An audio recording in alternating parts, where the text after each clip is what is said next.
नमस्कार, बहुत स्वागत है आप सभी का। मैं हूं आपके साथ मनु तेवतिया। खबरों की शुरुआत करते हैं राजधानी भोपाल से।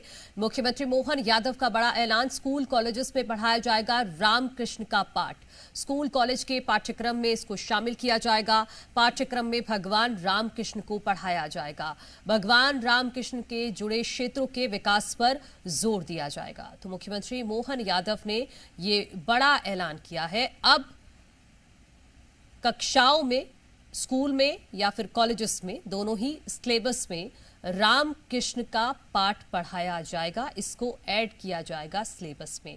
भगवान रामकृष्ण के जुड़े क्षेत्रों के विकास पर जोर दिया जाएगा सिलेबस में।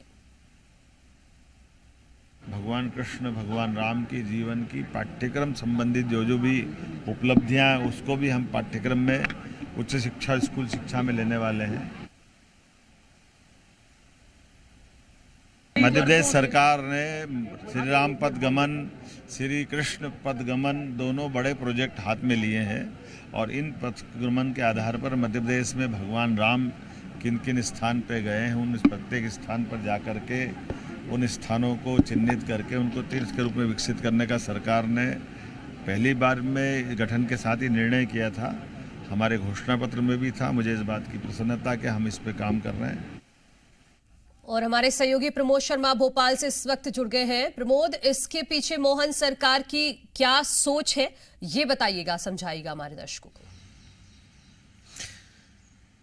देखिए, कुछ दिन पहले आपको याद होगा जी मीडिया ने उच्च शिक्षा मंत्री इंदर सिंह परमार का एक इंटरव्यू दिखाया था, जिसमें उन्होंने कहा था कि यदि राम को पढ़ेंगे तो राम जैसे बनेंगे और आक्रांताओं को पढ़ेंगे तो आप में राम जैसे विचार या भाव या फिर आप व्यवहार में नहीं ला पाएंगे। इसीलिए मध्य प्रदेश की डॉक्टर मोहन यादव की सरकार ने यह बड़ा फैसला लिया है कि मध्य प्रदेश के स्कूलों में और कॉलेजों में राम और कृष्ण को पाठ्यक्रम में शामिल किया जाएगा। मध्य प्रदेश उन चुनिंदा राज्यों में से अव्वल राज्य बन गया है जो राम और कृष्ण की राह पर अब नौनिहालों को और युवाओं को चलाएगा या पढ़ाएगा या फिर पहुंचाएगा। क्योंकि यदि स्कूलों में बच्चे राम और कृष्ण के जीवन को पढ़ेंगे तो यकीन मानिए वो मर्यादा पुरुषोत्तम, वो धर्म को और संस्कृति को जानने वाले बनेंगे। कॉलेजों में भी ये सब राम और कृष्ण के जीवन की जो अलग अलग लीलाएं हैं वो पढ़ाई जाएंगी और आक्रांताओं को नहीं पढ़ाया जाएगा। ये मध्य प्रदेश सरकार ने फैसला ले लिया है। दरअसल कल अयोध्या पहुंचे थे मुख्यमंत्री। वहां पर महेंद्र नाथ गोपाल दास से मुलाकात की, उनसे बातचीत की और आज मुख्यमंत्री ने ऐलान कर दिया। उन्होंने कहा कि स्कूल और कॉलेज में राम और कृष्ण के जीवन को पढ़ाया जाएगा। देखिए, बच्चों में विकास होगा, बच्चे समझ पाएंगे संस्कृति को।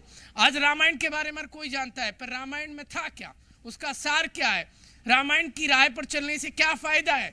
गीता नाम सब जानते हैं, लेकिन गीता का अर्थ क्या है। देखिए, ये जो सत्य का परिचय है, जो संस्कृति का परिचय है, जो धर्म का परिचय है, वो अब स्कूल से शुरू होकर कॉलेज तक जाएगा। और पाठ्यक्रम को बदलने का काम की शुरुआत उस वक्त हो गई थी जब मध्य प्रदेश के वर्तमान के मुख्यमंत्री डॉक्टर मोहन यादव पिछली सरकार में हायर एजुकेशन मिनिस्टर थे। तब हमने उनसे बातचीत की, तब उन्होंने कहा था शुरुआत हो गई है और अब वो शुरुआत देखिए डेस्टिनी तक पहुंच गई। इसके अलावा इंपॉर्टेंट ये है कि पिछले कई सालों में राम गमन पथ को लेकर बातचीत हुई, सियासत हुई, लेकिन राम गमन पथ विकसित ना हो पाया। आज मुख्यमंत्री बैठक कर रहे हैं राम गमन पथ को लेकर। जहां जहां राम गए हैं, जहां जहां कृष्ण गए हैं, उन जगहों को तीर्थ स्थल के रूप में विकसित किया जाएगा। मध्य प्रदेश के प्रमोद, आप बने रहिएगा हमारे साथ। और जिसका जिक्र आप कर रहे हैं वो खबर एक बार अपने दर्शकों को बता देते हैं। आज समीक्षा बैठक करेंगे मुख्यमंत्री मोहन यादव। 3 विभागों की सीएम आज समीक्षा करने वाले हैं। उच्च शिक्षा, पशुपालन और संस्कृति विभाग की बैठक है। गोवंश रक्षा वर्ष 2024 की समीक्षा करेंगे। दुग्ध उत्पादक प्रोत्साहन योजना की स्वीकृति की समीक्षा करेंगे। श्री राम वन पथगमन न्यास की भी आज समीक्षा होने वाली है। हमारे सहयोगी प्रमोद लगातार जुड़े हुए हैं। प्रमोद, अब आप अपनी बात पूरी कीजिएगा। 3 विभागों की समीक्षा बैठक आज मुख्यमंत्री करने वाले हैं। देखिए, वो प्रोजेक्ट जो पिछले समय में बहुत धीमी रफ्तार रही है और सरकारों की किरकिरी हुई है, लेकिन अब उन प्रोजेक्ट को रफ्तार ये करंट सरकार देगी। राम पथगमन अब तेजी से विकसित होंगे। यूपी ने अपना काम कर दिया, अब एमपी भी आगे निकल जाएगा। डॉक्टर मोहन यादव आज मंत्रालय में बैठक करेंगे अलग अलग, और ये साल जो है वो गौवंश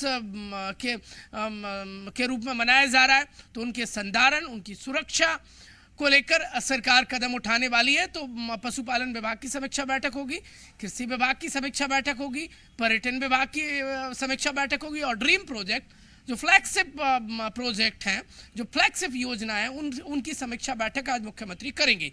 और जो हमेशा सियासत का केंद्र बिंदु रहा है, पर्यटन जो स्थल जो विकसित करने की बात है, राम पथ गमन, लंबे समय से डीपीआर बनी लेकिन काम शुरू नहीं हो पाए, खूब वादे किए गए लेकिन उन पर बात ना बन पाई, लेकिन मुख्यमंत्री ने कह दिया कि ये हमारे मैनिफेस्टो में भी था, और आज इसको लेकर जो बैठक होने वाली वो इंपॉर्टेंट होने वाली है। यदि रामपथ गमन विकसित हो गया तो पिछले कई सालों के जो वादे पिछली सरकारों में अधूरे रहे वो पूरे हो जाएंगे। और जिस तरीके से सरकार तेजी से बढ़ रही है, यूपी सरकार के साथ एमपी का जो कोऑर्डिनेशन हुआ है, वो ये मान लीजिए कि यदि राम पथ गमन या कृष्ण के जो स्थल हैं जहां जहां कृष्ण या राम गए वो विकसित हो गए, तो एक तो पर्यटक जो है वो बड़ी तादाद मध्य प्रदेश की तरफ आकर्षित होंगे, टूरिज्म को बढ़ावा मिलेगा, देश का दिल गुलजार हो जाएगा, और जो सबसे बड़ा राम की राह पर चलने का, और राम की राह पर ठीक है प्रमोद, इस खबर पर फिलहाल जानकारी के लिए आपका शुक्रिया, आप बने रहिएगा हमारे साथ।